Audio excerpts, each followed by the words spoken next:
Payet la frappe. Oh, qu'il est bon! C'est maintenant qu'il faut le faire. C'est pas demain, c'était pas hier, c'est maintenant. Il n'y a plus qu'à manger, le couvert il est dressé.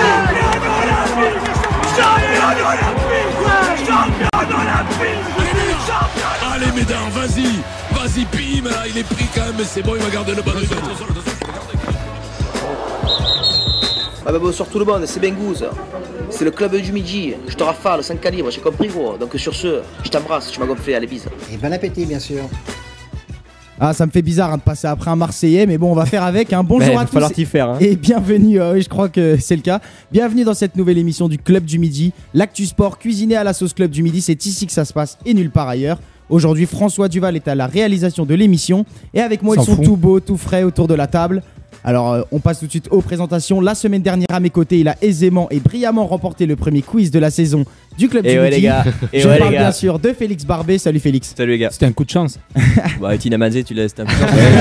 J'avoue que c'était pas mal. Il était beau, Alors, même en Slovénie, il nous a avoué que c'était le seul que c'était la seule que tu connaissais aussi. Ouais, je connaissais deux Oui, trois. ça fait une de plus que nous. Ça m'est revenu comme ça. Cela fait exactement 795 heures qu'il n'a pas mis les pieds à Geoffroy Guichard, mais il nous fait le plaisir d'être quand même avec nous. Salut Corentin. Salut Clément, salut à tous.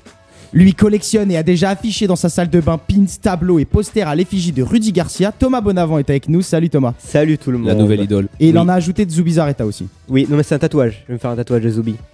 Sur la Sur fesse le gauche. Z. Ouais, juste à côté de. Tout juste diplômé d'Harvard dans la catégorie Paris sportif, mention mythomanie. Alvin Lawson est avec nous. Salut Alvin. Salut tout le monde, c'est vraiment moche quand même ce que tu dis. En plus, C'est tellement vrai aussi. C'est lui qui a créé la section. Et pour finir, alors lui, en découvrant le menu du jour, croyez-moi qu'il a travaillé son légendaire accent shakespearien toute la semaine. Hello Corentin. Ouais, c'est vrai. Adieu, man. J'ai cherché mon. Corentin, have you got a player for me? Yes. Johan Bigné.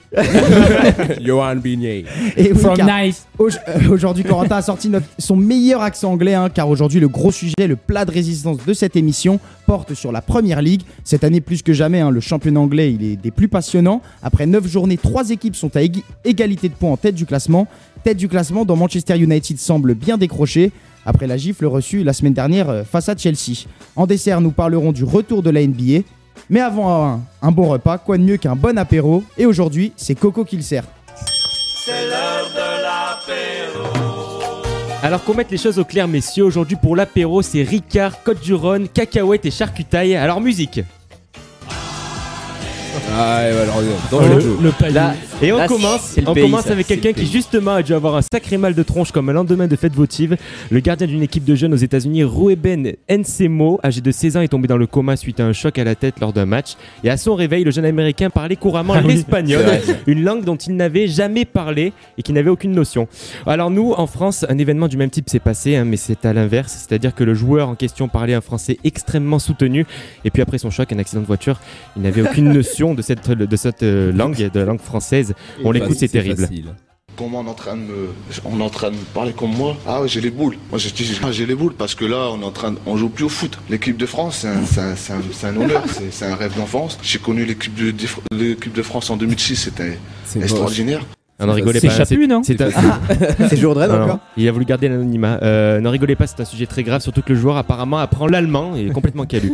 Il s'est passé autre chose de triste cette semaine. J'ai été surpris quand j'ai allumé France 3 pour regarder l'alléchant Châteauroux-Bordeaux en Coupe de la Ligue et que je suis tombé sur Plus belle la vie. Et oui, parce que Canal a racheté les droits de la Coupe de la Ligue, le meilleur du foot est sur Canal Plus avec Châteauroux-Bordeaux pour plus de 40 € par mois. N'oubliez pas, messieurs. Ça fait cher. Ouais, ça fait cher. Ils ont plus la Coupe de la Ligue en plus, donc faut bien se rattraper à quelque chose. Mais la vraie perte, c'est Daniel Leclerc qui n'est plus là et plus d'interview de Cavani par celui qu'on appelle Dani Lamèche. Edinson, félicitations. Una grande vittoria e Ikea Sido. Ikea. Partido es una grande orgullo. Dani est l'espagnol. C'est pas pire que Paganelli quand même. Ouais, mais c'est Il a douillé sur son CV, il a mis espagnol, c'est sûr. Enfin hier, C'était mes professeurs d'anglais tous les deux. Tu me laisses parler s'il te plaît, merci. Enfin hier à Paris s'ouvrait la Paris Games Week, le salon du jeu vidéo. Alors pour l'occasion j'ai imaginé quelques personnalités du monde du sport qui pouvaient remplacer les héros de jeux vidéo.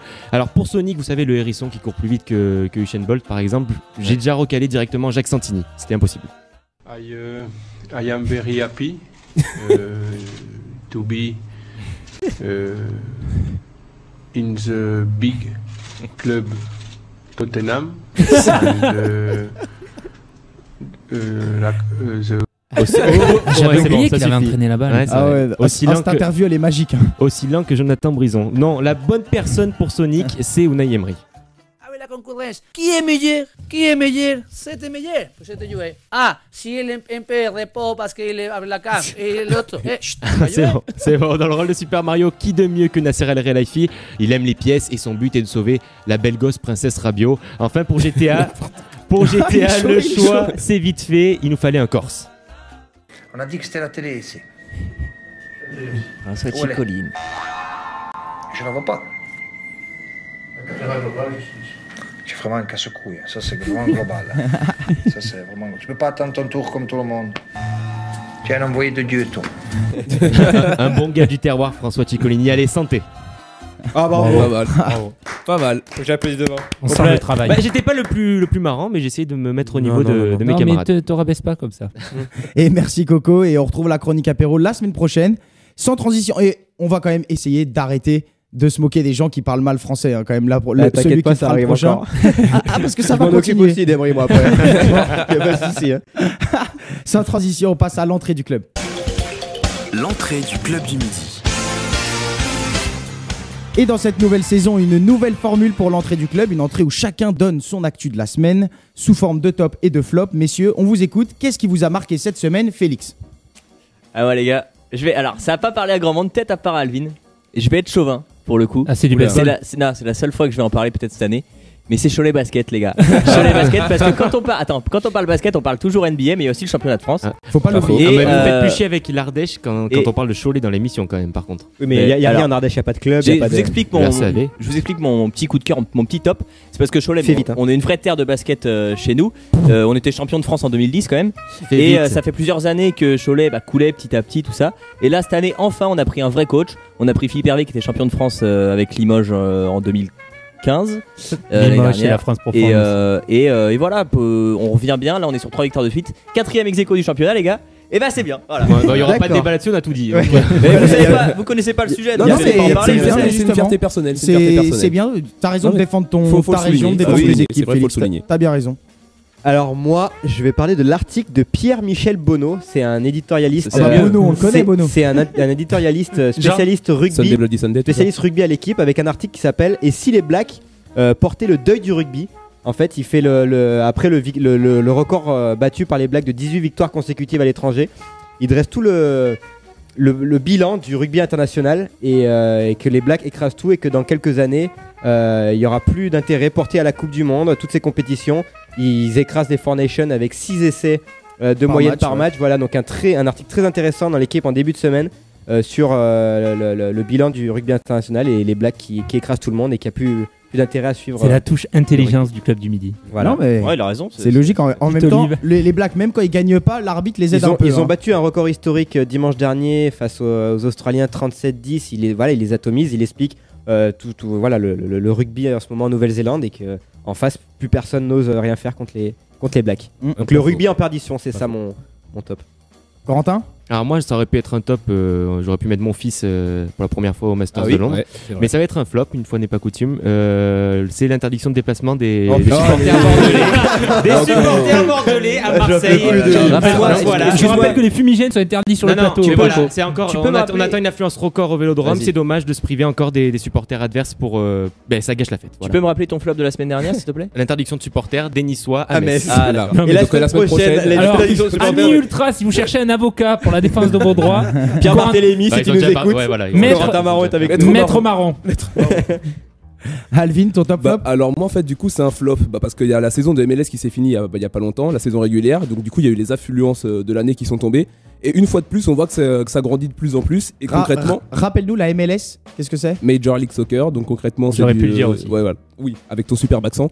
Et donc en fait moi c'est le vrai Donc le flop, championnat de foot américain. Voilà. exactement. Enfin de soccer justement. Des Et donc en fait moi mon vrai flop c'est que justement ils sont au niveau des affluences ils sont 6ème, donc ils sont en pleine expansion et moi la Ligue 1 je comprends pas comment la Ligue 1 on dit qu'on est un pays de foot. Non mais c'est à etc., cause que les des stades, réformes ils que sont- j'ai dit. Et C'est à la cause des Ligue 1 réformes elle que est j'ai dit. derrière, tu vois par exemple que la Zweite Bundesliga elle est devant au niveau de l'affluence, ça veut dire que la Ligue 2 allemande a plus de personnes qui vont dans leur stade plutôt qu'en Ligue 1. C'est un peu mon petit coup de gueule. Ça, c'est à cause de Philippe Otto, ça. Il y a trop de Philippe Otto en Ligue 1. Non, mais c'est parce qu'il n'y a pas une bonne politique pour les supporterisme en France, c'est tout. Oui, bah. Et parce qu'en France, en France, on n'a pas la culture du sport, tout simplement. Sans Oui, doute. mais au final, Et vous oubliez que Corentin n'a pas donné lui non Non, plus. mais surtout que c'est magnifique, on dirait qu'on s'est concerté parce que moi aussi ça parle de l'affluence et c'est la Coupe de la Ligue. J'ai vu, ils ont fait l'affluence record cette semaine depuis 11 ans. Meilleure affluence de l'année à Nantes, 30 000 arènes. meilleure arène. Oui, mais pourquoi on le dit pas? Parce qu'il y a des tarifs qui sont. Et que les enfants étaient en vacances aussi, ça aide, mais bon. Et ben Marseille le fait, ils invitent tous les enfants de moins de 14 ans, c'est pour ça que le stade sera plein contre Bordeaux. Dans la tribune. Morandini aussi a une loge au parc. Si tu as moins de 12 ans, il t'invite. Il m'a piqué la blague. Pardon. Donc voilà, au final.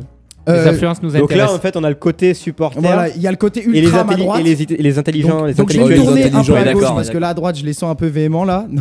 Non, messieurs, moi je voudrais revenir sur le cas des Blacks, là, du rugby Black.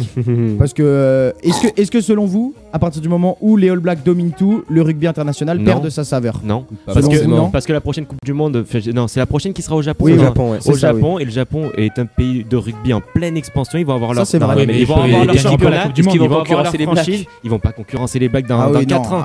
Mais je trouve que là, il y a 3 Japonais. Il y a un certain équilibre entre les continents. Qu'on a l'Afrique du Sud avec l'Argentine, certes, il y a que l'Argentine, mais on a plus simplement l'Europe et l'Océanie. Il y a aussi l'Asie avec le Japon qui. Mais ça peut. À la fin, cette domination, elle pose vraiment un très gros problème. Et il y a que 6 équipes depuis l'histoire de la naissance de Black. Il y a que 6 équipes qui ont battu les All Blacks. Que 6. Non, mais justement, il y a tout confondu. Non, tout confondu. Il y a que 6 sélections qui ont battu les. Il y a un gros problème. Quel que soit le sport, à partir du moment où il y a une grosse équipe qui domine, ça amène justement les autres à se sublimer, à chercher d'autres stratégies, à chercher des moyens de les contrer. Et au final, c'est même une bonne idée, enfin pas une bonne idée, mais une bonne nouvelle qu'il y ait une équipe qui domine comme ça pour pouvoir après derrière. Mais ton sport, il y a une interview avec cet article. Il y a une interview sur la longueur, c'est intéressant. Il y a une interview de Henrik Meyer, l'ancien entraîneur de l'Afrique du Sud, qui dit que les autres élèves sérieusement leur niveau. En fait, c'est pas de la faute des Blacks, c'est que les autres sont, et ça pose un vrai problème en fait.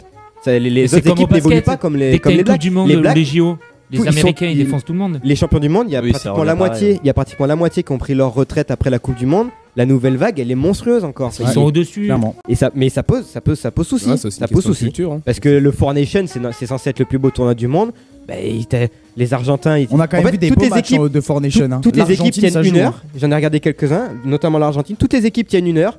Et contre l'Afrique du Sud, les 20 dernières minutes, c'est un massacre. C'est exactement ça. Il y a 4 essais en 20 minutes, c'est un massacre. C'est des coups de boutoir des All Blacks et à partir de la 60e ça passe. Pour coller à l'actualité, les All Blacks ont présenté leur nouveau maillot ce matin. Ouais, et à part ça, ils sont pas chargés les Blacks. Mis à part ça, voilà, on peut rien nous empêche. C'est légitime de se poser la question justement comme les Sud-Africains, comme les Argentins. On rentre sur un autre sujet parce que par exemple, mais c'est légitime de se poser la question. C'est un autre sujet. Si vous aviez voulu parler du dopage des Blacks, tu charges un guépard, tu charges un âne, le guépard il gagne quand même. Non mais les Blacks avec leurs moutons. Sur ce proverbe africain, messieurs, sur ce proverbe africain du maître du village Alvin, le gourou, on passe tout de suite. Merci pour ces top flops. Et si vous voulez parler du dopage dans le rugby, plus particulièrement des All Blacks, n'hésitez pas la semaine prochaine. Allez voir Dan Carter, il vous attend sans dédicace de la semaine prochaine. Merci messieurs, c'est l'heure à présent de votre nouveau rendez-vous consacré à la Ligue 1. Comme nous n'en parlons pas aujourd'hui et que franchement, quand on n'en parle pas, elle nous manque, notre bonne vieille Ligue 1. Thomas, c'est à toi. Apparemment, la Ligue 1, c'est nul. Je vois des matchs en Angleterre avec des constellations d'étoiles, mais je vois des purges. Donc soit vous regardez les matchs en Angleterre avec des pots de sauce devant les yeux, auquel cas il faut qu'on s'achète tous un chien, soit il faut défendre notre Ligue 1 parce qu'elle est de bonne qualité. Ah, sacré Pascal, j'avais envie de parler de l'OM, de tout ce qui se passe dans ce merveilleux club qui est en train de devenir un monstre. Mais juste avant de démarrer cette chronique, j'aimerais qu'on écoute Unai Emery en conférence de presse, ça plantera le décor. Nous ne sommes pas les premiers pour décembre pour les championnats, mais si les projections c'est clair, c'est bon, mais notre objectif pour c'est arriver à les premières positions, le más rápido, plus vite que nous pouvons. On a trouvé pire que Jardim. Donc voilà, pour faire la traduction, en fait, Unai Emery veut être leader de la Ligue 1 le plus rapidement possible. Et je sais pas si vous avez regardé hier l'équipe du soir, donc sur la chaîne L'équipe, il y avait un débat très intéressant. Oui, hier soir. Oui. Voilà, merci. Hier, on est vendredi. Voilà. Et le débat c'était est-ce que Paris sera leader à la trêve. Donc moi j'avais envie de parler donc pour teaser le match de samedi Saint-Étienne-Monaco, parce que pour moi Monaco sera le futur champion de France. Donc un joli match en perspective ce week-end à Geoffroy Guichard. Monaco cette année c'est quand même 13 buteurs différents.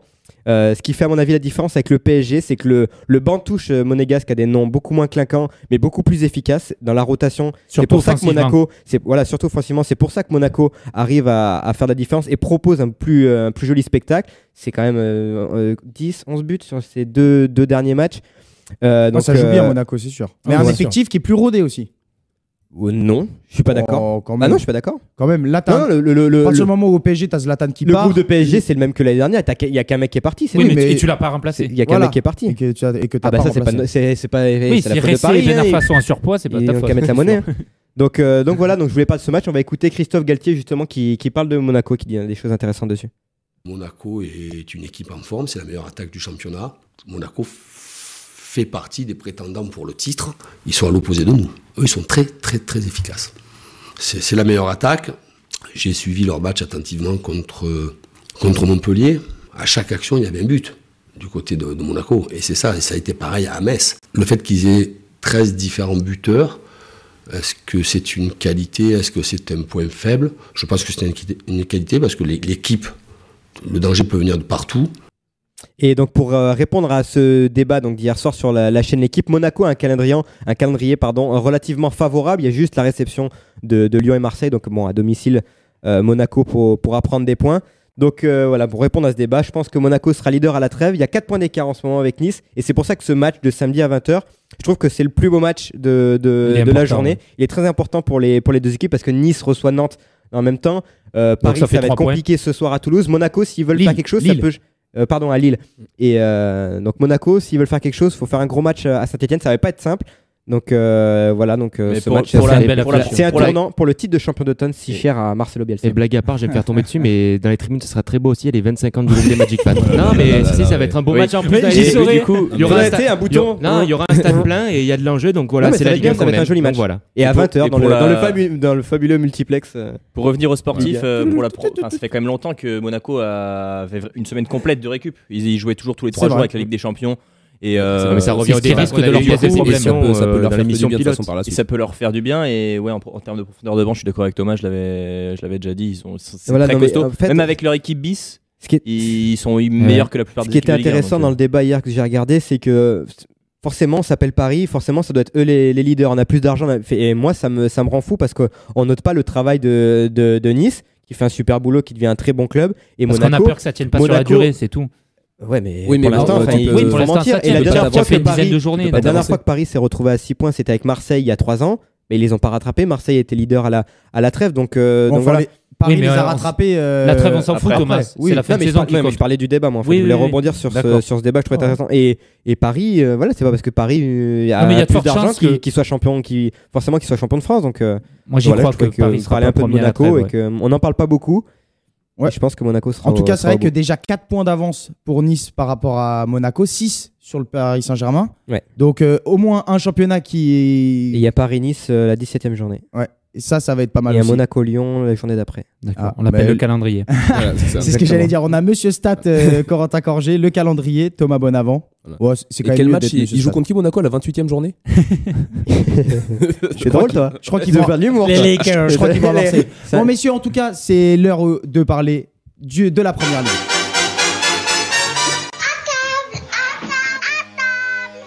Le club du midi passe à table.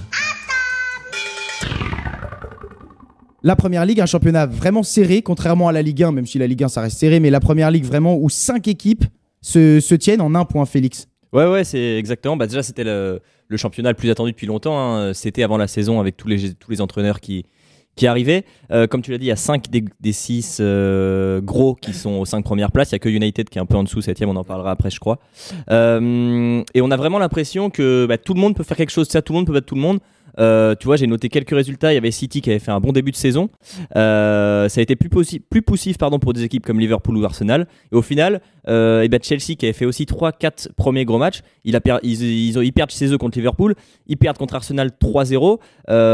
On se dit peut-être qu'ils ont un petit coup dur et l'abîme, ils gagnent 3-0 contre Leicester, 4-0 contre United.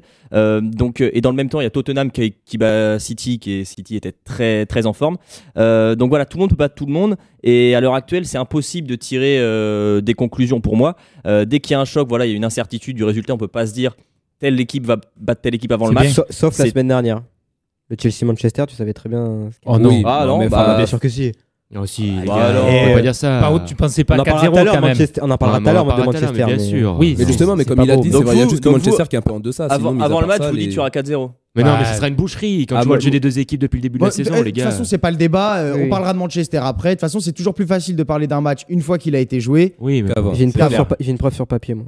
S'en fout. Non, mais de toute façon, c'est pas le débat. On parlera de Manchester. Toujours est-il que pour dire, faut attendre encore un peu pour tirer des réelles conclusions et voilà, voir quand les petits écarts vont se faire. Là, on pourra peut-être parler un peu plus. Là, pour l'instant, c'est quand même très serré et c'est ce qui amène justement du spectacle. C'est que tout le monde peut battre tout le monde. Mais dans la dynamique, quand même, on voit que City est un peu en retrait ces 6 derniers matchs, parce que c'est la première fois que Guardiola. Ouais, mais ça fait 6 matchs sans victoire, toutes compétitions confondues pour City.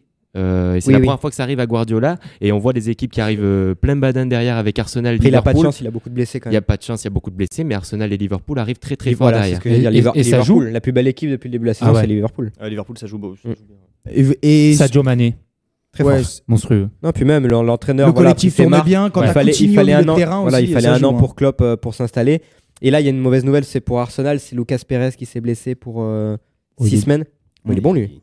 Ouais, c'est pas celui qui. Le truc, c'est que là, avec le Boxing Day qui va arriver, la Ligue des Champions et compagnie, là, on va rentrer dans la période cruciale de Première Ligue où le titre se perd. C'est là où Chelsea pourra faire la différence, je pense. Et le fait que Chelsea ne joue pas la Coupe d'Europe, effectivement. Et même, il va falloir suivre justement les clubs qui sont en lice en Ligue des Champions parce qu'il reste d'y laisser des plumes aussi en championnat pour la plupart. Surtout Tottenham. Ouais, surtout Tottenham. Et puis après, Leicester joue la Ligue des Champions, ils sont même pas dans la course parce qu'on a vu qu'ils privilégiaient la Ligue des Champions. Ouais, Leicester est 12e là, du championnat. Ouais, il y aura une belle bagarre. Il y aura une très très belle bagarre. Et moi, je mettrais une petite pièce sur les Gunners cette année. Justement, ça tombe bien.